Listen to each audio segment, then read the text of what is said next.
নিজকে স্বাৱলম্বী কৰি গঢ়ি তুলিবলৈ জ্ঞানে সহায় কৰে আৰু এই যুগটোৱে হৈছে জ্ঞানৰ যুগ, দক্ষতাৰ যুগ। এই একবিংশ শতিকা এতিয়া বিজ্ঞান আৰু প্ৰযুক্তিৰ যুগ। জ্ঞান আৰু দক্ষতাৰ অবিহনে আমি এই পৃথিৱীত একো আগবাঢ়িব নোৱাৰো। গতিকে ছাত্ৰ ছাত্ৰীসকল মনত ৰাখিবা, জ্ঞান আৰু দক্ষতা আমি বুটলিবই লাগিব। আজি মই বিভিন্ন সমাজত, বিশেষকৈ সোণোৱাল কছাৰী অধ্যুষিত অঞ্চলত সোণোৱাল কছাৰীসকলৰ বিভিন্ন ফুলনিৰ বাগিচাত ঘূৰি ফুৰিছো। এই বাগিচাসমূহত সুন্দৰভাৱে জিলিকি উঠা, সুন্দৰভাৱে ফুলি থকা বহুতো ফুল আজি দেখিবলৈ পাই আহিছো। ঠিক তেনেকৈ আজি দয়াং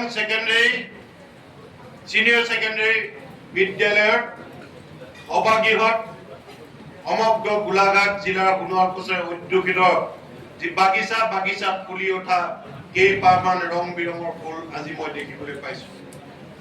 যি ফুলৰ সুগন্ধ আগন্তুক দিনত কেৱল সোণোৱাল কছাৰী সমাজৰ মাজতে বিয়পাই নুতুলে, মই আশা ৰাখিম এই সুন্দৰ প্ৰস্ফুটিত ফুলকেইপাহৰ সুগন্ধ যাতে সমগ্ৰ সোণোৱাল কছাৰী সমাজ, সমগ্ৰ অসম, ভাৰতবৰ্ষ তথা বিশ্বব্যাপী ইয়াৰ সুগন্ধ যাতে বিয়পি পৰে।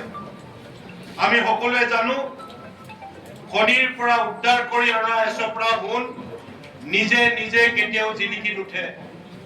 ইয়াক এই সোণক সোণাৰীয়ে বিভিন্ন ধৰণে গঢ়ি পিটি অলংকাৰলৈ ৰূপান্তৰ কৰে আৰু আমাৰ শৰীৰত বিভিন্ন ধৰণে এই অলংকাৰ পৰিধান কৰি নিজকে সুন্দৰভাৱে সজাই তোলে।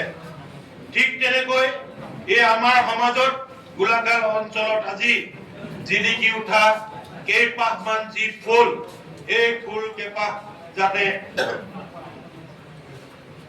ফুলকেইপাহৰ সুগন্ধ আৰু ফুলকেইপাহ যাতে দীৰ্ঘদিন ধৰি জিলিকি থাকে, তাৰ কাৰণে আমি সকলোৱে কেৱল পিতৃ মাতৃয়ে নহয়, আমাৰ সমাজৰ যিবিলাক অনুষ্ঠান প্ৰতিষ্ঠান সংগঠন জ্যেষ্ঠ ব্যক্তি সকলোৱে আমাৰ দায়িত্ব আছে।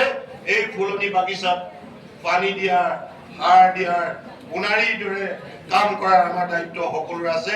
আৰু তেনেধৰণৰ দায়িত্ব লৈ আজি সোণোৱাল কছাৰী সাহিত্য সাহিত্য পৰিষদে গোলাঘাট অঞ্চললৈ আহিছে। গোলাঘাটত প্ৰস্ফুটিত 2026 বৰ্ষৰ যি ফুলনি, এই ফুলনিত আজি পানী দিবৰ কাৰণে, সাৰ দিবৰ কাৰণে আৰু এই 26 বৰ্ষত উজ্বলি উঠা ফুলকেইপাহ হওক যাতে তাৰ সুগন্ধ আৰু বিশ্বব্যাপী তেওঁলোকে বিয়পাব পাৰে, এই উদ্দেশ্যে আজি সোণোৱাল কছাৰী সাহিত্য সাহিত্য পৰিষদে তেখেতলোকক প্ৰেৰণা যোগাবলৈ, তেখেতলোকৰ পিতৃ মাতৃক প্ৰেৰণা যোগাবলৈ দুটি আঁচনি লৈ আজি এই অঞ্চললৈ আহিছে। এটি হৈছে পূব বৰুৱা প্ৰতিভা বিকাশ বঁটা আৰু জ্ঞান বিকাশ যোজনা।